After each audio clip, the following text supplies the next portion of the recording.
आज की इस वीडियो में हम एक सेंटेंस स्ट्रक्चर सीखेंगे और ये सेंटेंसेस हम बहुत ज़्यादा बोलते भी हैं अपनी कॉन्वर्जेशन में और सुनते भी हैं।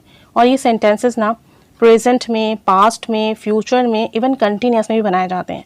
हमने प्रेजेंट पास्ट में तो बनाए हैं, आज हम कंटिन्यूस में बनाएंगे। इंग्लिश सीखनी पड़ रही है। जब आप ये कहते हो ना कि मुझे इंग्लिश सीखनी पड़ रही है, यानी आज कल मुझे इंग्लिश सीखना पड़ रहा है, मुझे ये काम करना पड़ रहा है। अब यहाँ पर जो रहा है, रही है, रहे हैं के वर्ड हैं, इससे पता चलता है कि कंटिन्यूस एक्शन है और ये अभी गोइंग ऑन है, हम आजकल ये काम कर रहे हैं। तो जब आप बताते हो कोई काम एक तो करना पड़ रहा है, ज़बरदस्ती है, मजबूरी है, जिसको करना है आपने, और फिर रहा है का वर्ड है, तो इसका मतलब ये है कि ये जो स्ट्रक्चर है वो कंटिन्यूस में बनेगा। अब ये प्रेजेंट कंटिन्यूस में भी बन सकता है और पास्ट कंटिन्यूस में भी बन सकता है। तो आप इसे बनाओगे तो सब्जेक्ट के बाद अगर प्रेजेंट के लिए बनाओ तो इज एम आर लगाइएगा, पास्ट के लिए बनाए तो वॉज वर्ड लगाइएगा, और उसके बाद हैविंग टू आएगा। हैविंग टू आपका फिक्स है, ये आएगा, और फिर वर्ब की फर्स्ट फॉर्म और ऑब्जेक्ट। सिंपल सा स्ट्रक्चर है। अभी तक हम हैव टू यूज करते थे, हैज टू और हैड टू यूज करते थे प्रेजेंट और पास्ट के लिए। अब कंटिन्यूस के लिए हम हैविंग टू यूज करेंगे और सिर्फ हमारे हेल्पिंग वर्ब चेंज होंगे, प्रेजेंट के लिए इज एम आर और पास्ट के लिए वॉज वर्ड। अब देखिए एक सेंटेंस है, मुझे इंग्लिश सीखनी पड़ रही है, यानी आजकल मुझे काम करना पड़ रहा है। तो मैं कहूँगी आई के साथ आ गया am. I am having to, फिर वर्ब की first form learn English. I am having to learn English. ठीक है। ऐसे में कहूँ उसे कपड़े धोने पड़ रहे हैं, यानी आजकल मासी नहीं आ रही ना, तो उसे कपड़े खुद धोने पड़ रहे हैं, तो आ जाएगा शी के साथ आएगा इज, शी इज, फिर आ जाएगा having to. She is having to wash her clothes. She is having to, verb की first form wash her clothes, उसे अपने कपड़े खुद धोने पड़ रहे हैं। अब अगर नेगेटिव बनाए तो इज एम आर के बाद नॉट लगा दें। जैसे मैं कहूँ आजकल मुझे रोज खाना नहीं पकाना पड़ रहा, यानी मेरे घर मासी आ रही है ना, तो एक दिन पकाती हूँ, एक दिन नहीं पकाती, तो मैं कहूँगी नाउ अ डेज, आजकल। Nowadays I am not having to cook food. Nowadays I am not, negative है तो आई एम के बाद नॉट आ गया। Nowadays I am not having to cook food, आजकल मुझे खाना नहीं पकाना पड़ रहा।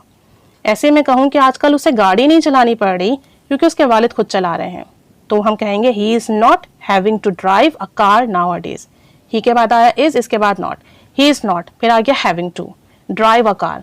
ही is not having to drive a car, उसे आजकल गाड़ी नहीं चलानी पड़ रही। Nowadays his father is driving, उसके फादर चला रहे हैं। हिज फादर इज ड्राइविंग, उसके फादर गाड़ी चला रहे हैं। और अगर आपको क्वेश्चन पूछना हो क्या आपको ज्यादा पैसे खर्च करना पड़ रहा है, तो आप जो है इज एम आर स्टार्ट में ले आइए, बाकी सेम रहेगा। जैसे क्या आपको आजकल ज्यादा पैसे खर्च करने पड़ रहे हैं, आर यू, फिर आ जाएगा हैविंग टू, फिर आ जाएगा वर्ब की first form spend more money. Are you having to spend more money, क्या आपको ज्यादा पैसे खर्च करने पड़ रहे हैं? क्या उसे अपना घर बदलना पड़ रहा है? Is she having to change her house. ठीक है, इज आ गया स्टार्ट में क्वेश्चन के लिए, फिर शी, फिर having to. Is she having to, तब्दील के लिए आ जाएगा चेंज, फिर हर हाउस।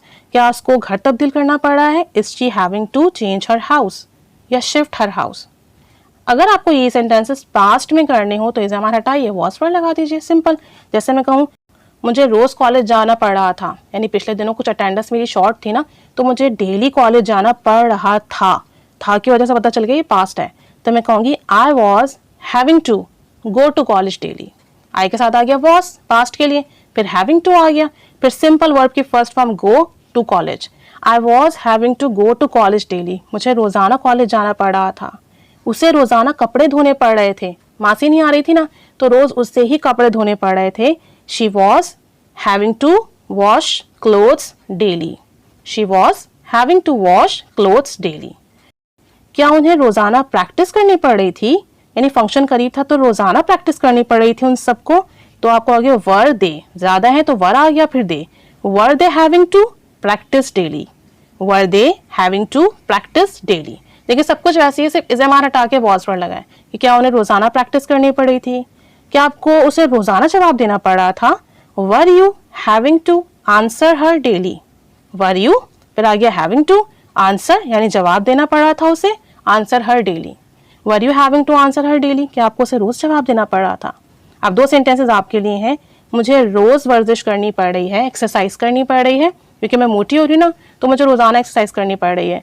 और मुझे रोज ऑफिस जाना पड़ रहा था, पिछले दिनों हमारे बॉस आए हुए थे तो रोजाना ऑफिस जाना पड़ रहा था।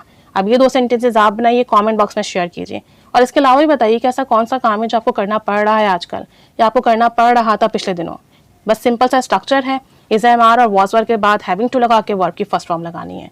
प्रैक्टिस कीजिए, सेंटेंसेस बनाइए, कॉन्वर्जेशन में ऐड कीजिए। Keep staying with us. Thanks for watching.